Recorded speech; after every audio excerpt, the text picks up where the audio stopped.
Tuwing sasapit ang ating kaarawan, may isang bagay na lahat tayo ay hindi makakatakas. At ito ay sa kalungkutan. Lumaki kasi tayo nakaakibat lagi ng salitang kaarawan ay maligaya, ngunit hindi naman talaga tayo laging maligaya sa ating kaarawan. Lumaki rin tayo na tinawag na espesyal na araw daw ang kapanganakan mo, ngunit hindi naman natin laging nararamdaman na espesyal tayo sa araw na ito.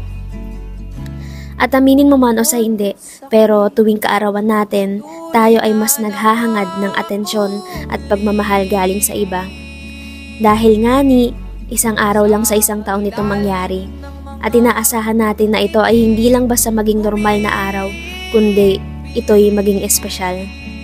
Na sana'y mayroong tao na maiparamdam sa atin na tayo ay tunay na mahalaga, na ang araw ng ating kapanganakan ay isang tunay na malaking biyaya para sa kanila. Ba't ba kasi ito tinawag na espesyal na araw?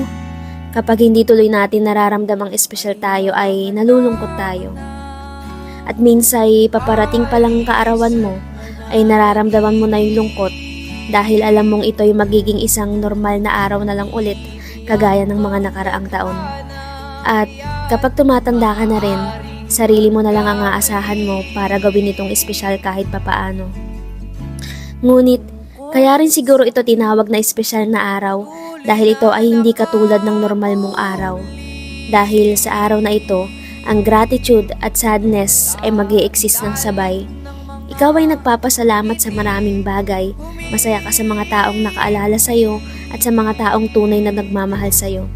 Ngunit, ikaw din ay makakaramdam ng lungkot dahil kapag lumubog na ang araw, kapag patay na ang mga ilaw sa tahimik na espasyo, lalabas ang kung ano-anong bagay sa iyong isipan.